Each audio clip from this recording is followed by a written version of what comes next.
Hi,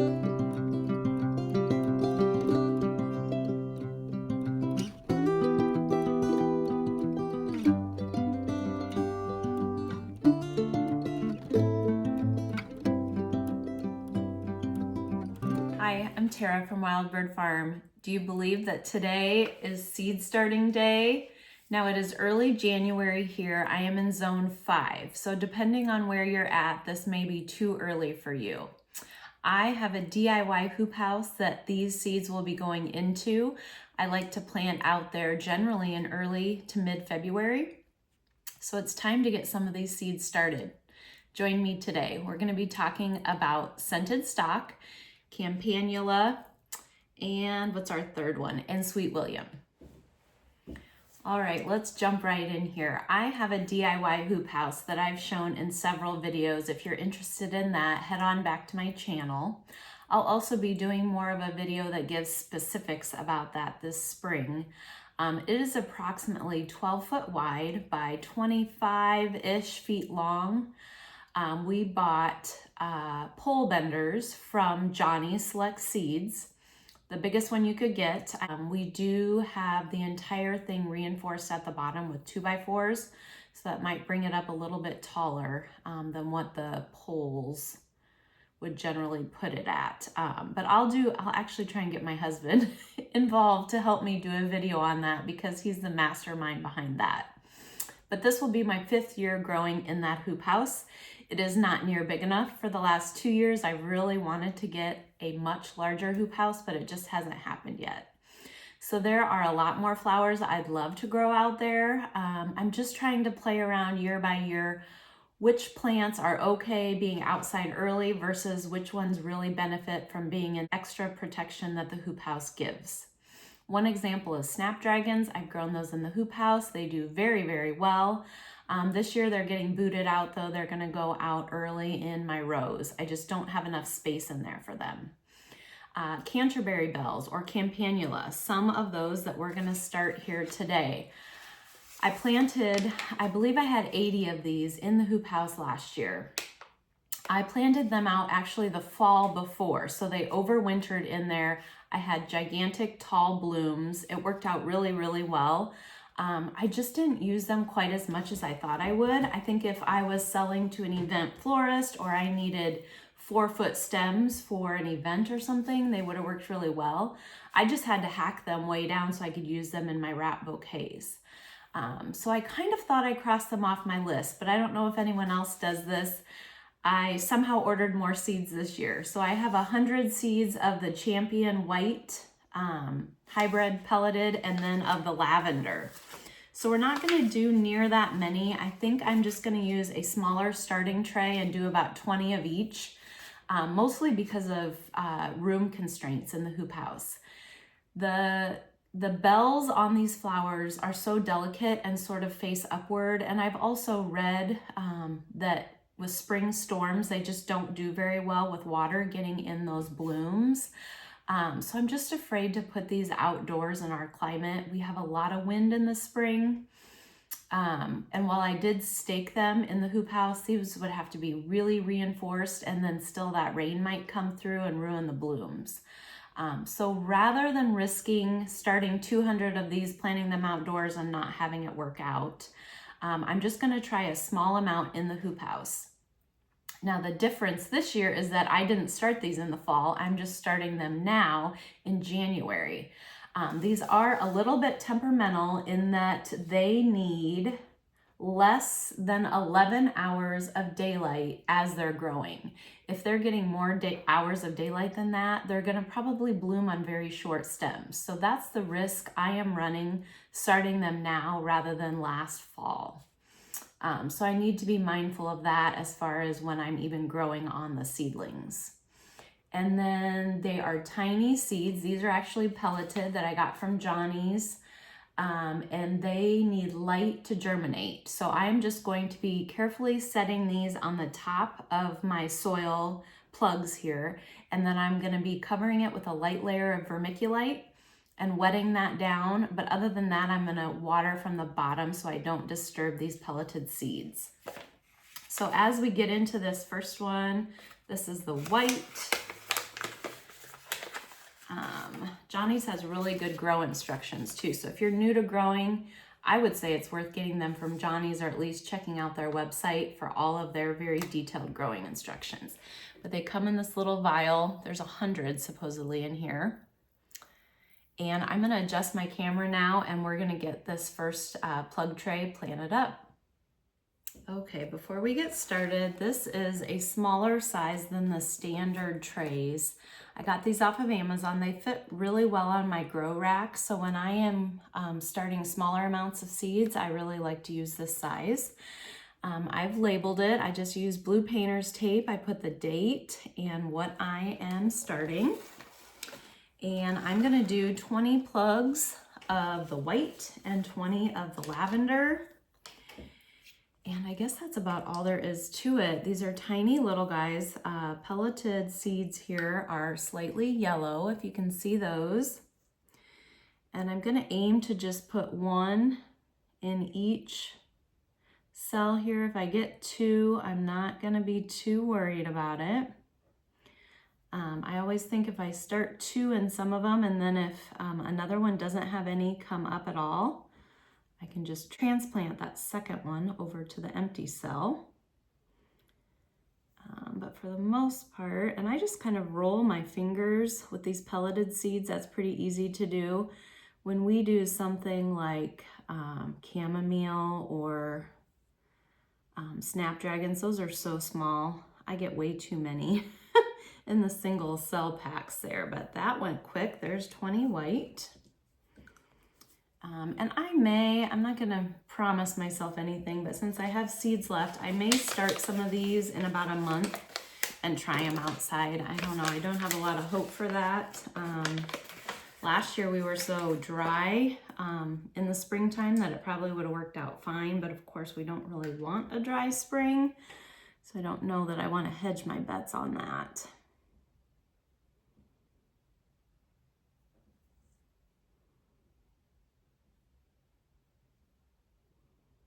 So these seeds that say they need light to germinate, you want them to make good contact with your seed starting mix, with your soil here. But you don't want to bury them because they want to see some light to get the germination started. And then I guess I should mention, as I'm finishing this one up, there are differences in soil mixes. You can use just a regular grow mix or potting mix, but I really think seed starting for most plants is best. It's very light and fluffy and really does seem to aid in germination. Okay, so we're gonna get the vermiculite on, get the dome on here, get this undergrow lights, and for these cool hardy ones, I don't think heat mats are necessary. I do have heat mats though, so probably for these I will go ahead and put them on a heat mat. Okay, I have my vermiculite on. Ooh, the spray might be a little strong for these guys. And then I'm just gonna use my mister here to really help those pelleted seeds make contact with the soil. And then I'm gonna put my dome on and we can call this one done.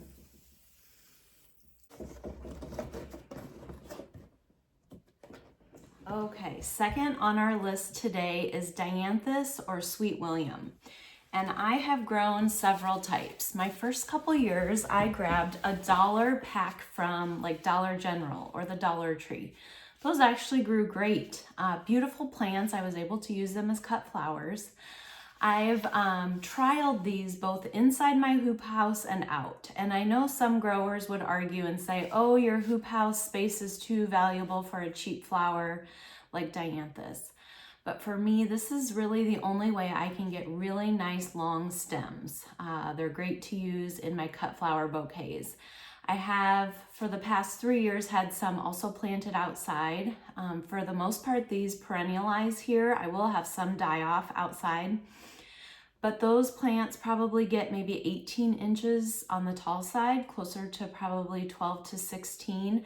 Whereas in my hoop house, they were over 2 feet stems. Absolutely beautiful.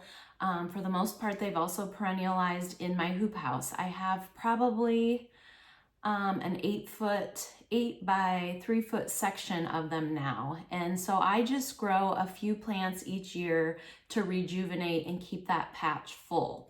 That also helps me have blooms spread out throughout the spring. So those out there overwintering are gonna shoot up blooms in probably early-ish to mid-May, and then these newer flowers that I'm planting out will be maybe a month later. And then sometimes I'll plant some out in September and I will get blooms towards the end of the season. So it's very versatile when you have the Sweet William or Dianthus in your hoop house. Now, besides those Dollar Tree packs, I've also grown the sweet variety. And I bought 2 more of those, but I bought these more for fall blooms. So these I'll be planting out maybe in July in the hoop house. And that is a purple and white bicolor, and then just a straight white Dianthus. And these are both from Johnny's in the Sweet series. So these are gonna wait for now. But I picked up a couple packs and I just thought they were gorgeous and different than what I had so far. These are from Baker Creek. The one is a purple crown. It's called Dianthus. And the other, this one really got me. It's called a raspberry ripple. Now there is a chance that these wouldn't be quite long enough for cut flowers, but I'm hopeful since they're in the hoop house, they will be. So these like to just be pressed into the soil. You allow about 6 to 8 weeks before you want to plant it out. It's early January here and I'm shooting for early to mid-February to plant these out. So that should work okay. I have another tray of just 40 cells and we're gonna do 20 of each. And these are just gonna fill in the patch I already have.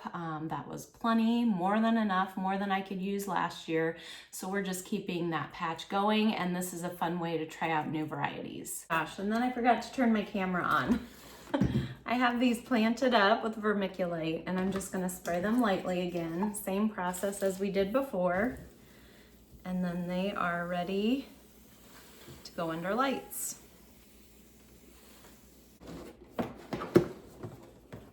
Got my label on. All done. Last step is scented stock, and I'm going to use a 128 cell tray for this. The reasoning for that is most of the stock, actually up until this year, I have only grown single stem or column style stock. I have grown the iron variety and I've grown the cats variety.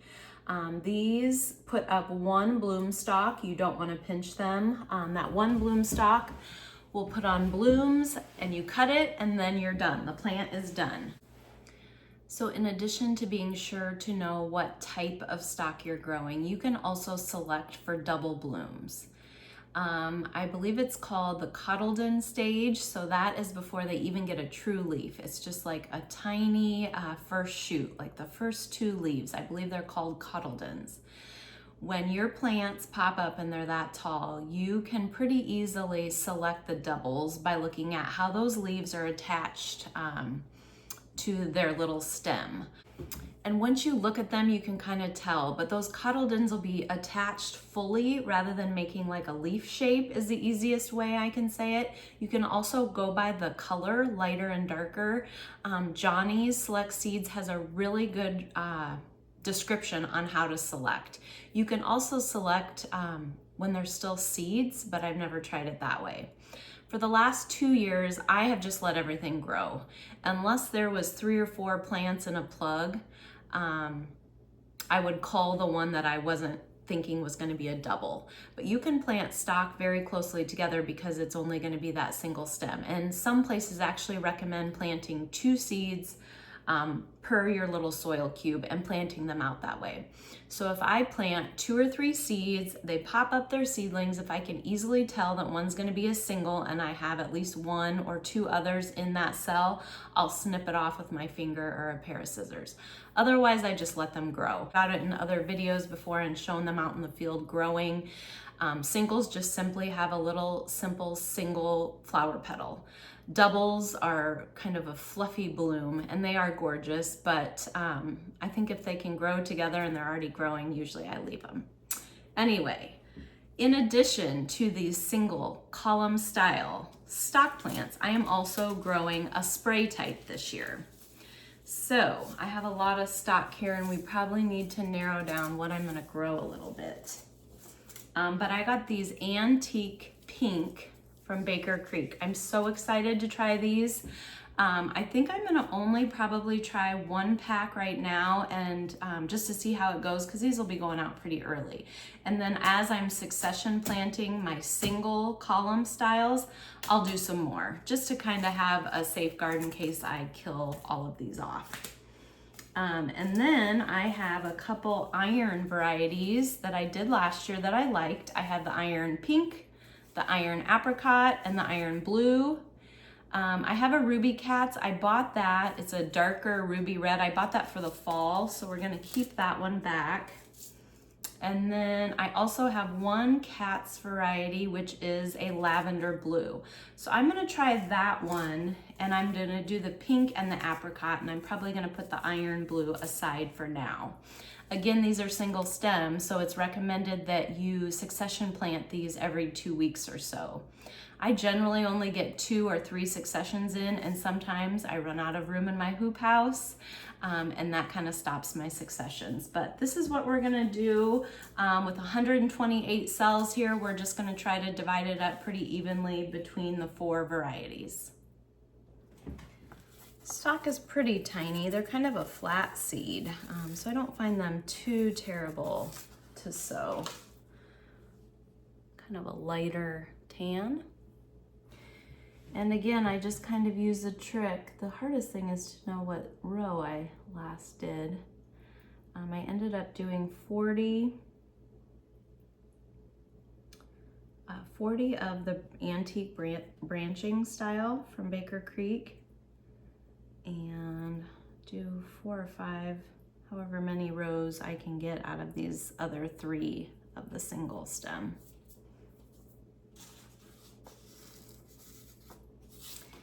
And the package did mention that these like to be buried about 1/4 of an inch. So you'll see that in some or most of my soil cubes here, I don't have the soil all the way necessarily up to the top.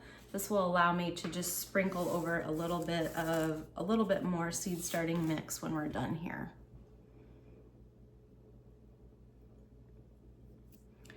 I do generally label, like I will put 4 rows of the branching stalk, 5 rows of this, 5 rows of this, 5 rows of that.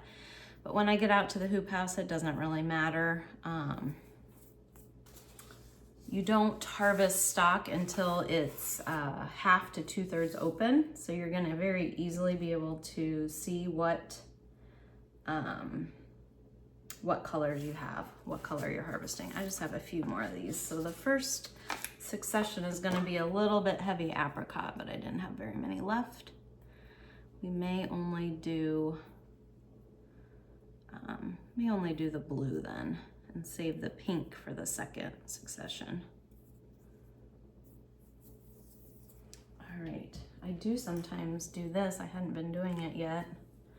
But if I have a tag or even a pen, I kind of lay it in the last row I did so I know where to start, especially as I'm swapping out my seed packets.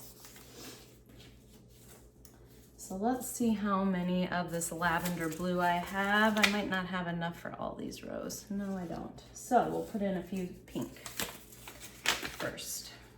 And I actually don't have that many pink in this package, so that works out good. I'd love to know what you guys are seed starting, or if you're doing any at all. I would assume those in warmer climates might be starting some seeds. I haven't started my eucalyptus yet. That'll probably be the next thing I do. And shortly following that will be the snapdragons, just because they take a little bit longer, at least for me, to grow. They take probably closer to 10 weeks. And then if you watched my,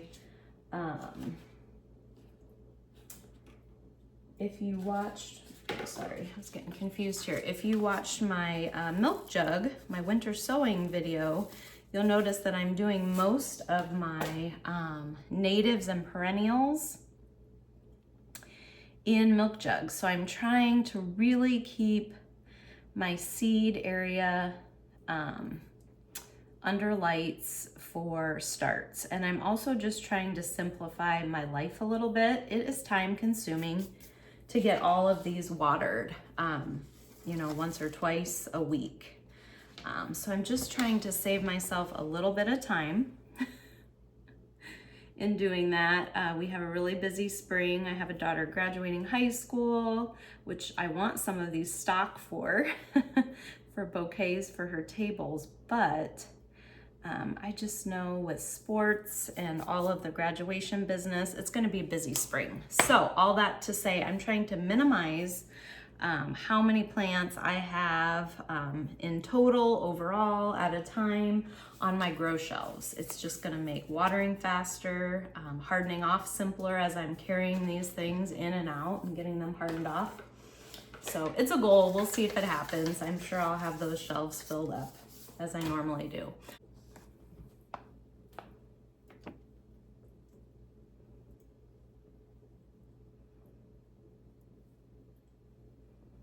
And this isn't completely necessary to add soil. You could definitely just poke your seeds into your mix.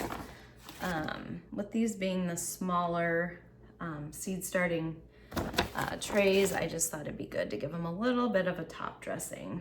And again, the packages that I had said 1/4 of an inch, so not very much.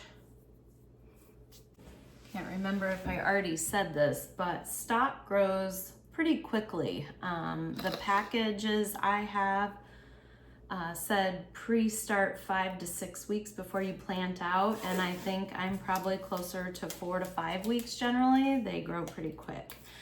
So that's always sort of iffy this time of year. It's snowing out right now, so we could have awful weather in a month. We probably will have awful weather in a month.